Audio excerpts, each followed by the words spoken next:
looking at adding fractions. Now we are adding fractions here that have like denominators, so we can see that both 1/8 and 3/8 have 8 as its denominator. If that's the case, it's very straightforward. All we need to do is add the numerators. So I know that my denominator is 12. I just need to add 4 and 2, which makes 6 over 12. In this case, I know that 6 over 12 is equal to 1/2. As with any fraction calculation, you always make sure you simplify at the end if possible. So here we have 16 as our denominator. We have 7 plus 4, which makes 11 over 16. Now clearly this middle step here is not necessary to show in your working.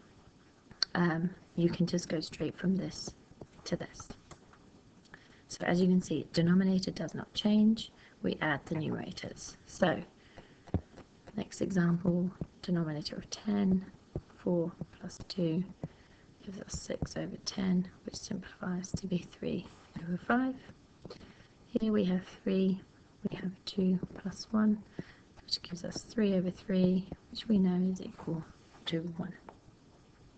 So it's nice and straightforward if your denominators are the same. Subtraction, also similar and as straightforward if the denominators are the same. So we would simply subtract our numerators. Do watch out, a lot of people miss the subtraction sign and they automatically want to add. So our denominator is 15, we're going to do 9, take away 6, which is 3 over 15, which I know then simplifies to be 1/5. Here, denominator is 22, 17, take away 6, which is 11 over 22, which is 1/2. Denominator of 10, so it's 10, take away 8, which is 2/10, which simplifies to be 1/5. And 75, take away 25, gives us 50, which is 1/2. Right, here it becomes a little bit more challenging. We're trying to add 2/3 plus 1/4. In order for us to be able to add fractions or subtract them, they must have equivalent denominators. Now we've learned about finding equivalent fractions with different denominators.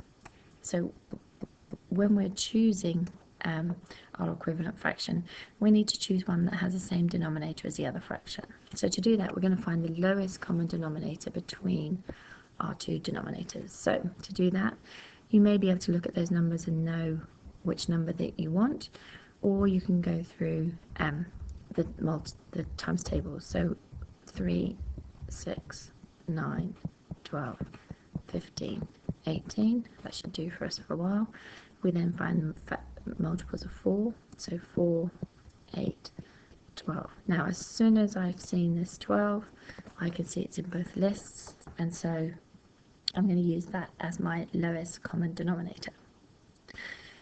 Now a tip for you here, if you find this stressful or challenging, you can simply take your two denominators and multiply them together. Now this will not always give you the lowest common denominator, but it will give you a common denominator. The important thing is, if it's not the lowest one, then you must always make sure you simplify at the end, which is something we need to do anyway.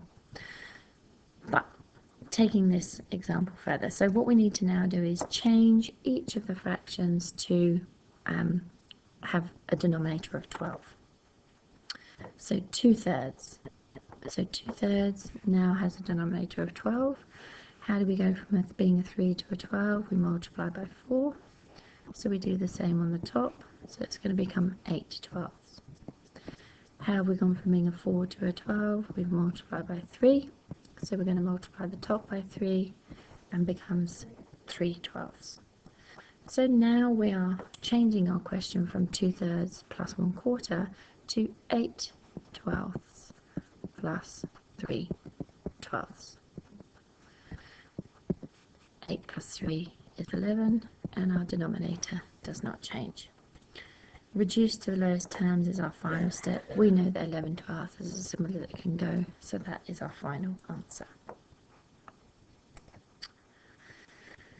So here's some questions for you to practice. Remember, you're looking for common denominators, so you're changing your fractions to have common denominators and then adding the numerators once you've done that.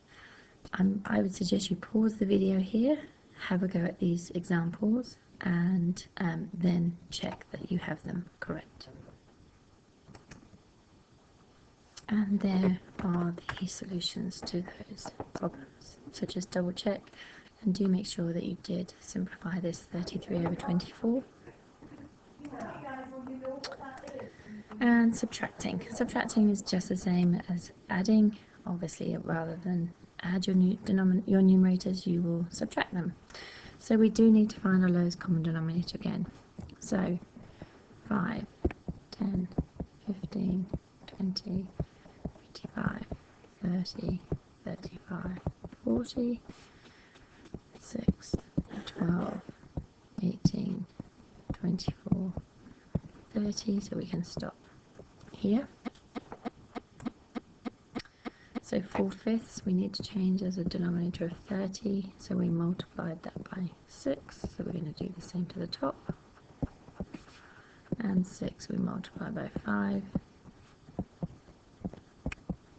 So our question now becomes 24/30 subtract 10/30, which gives us 14/30, which is 7/15.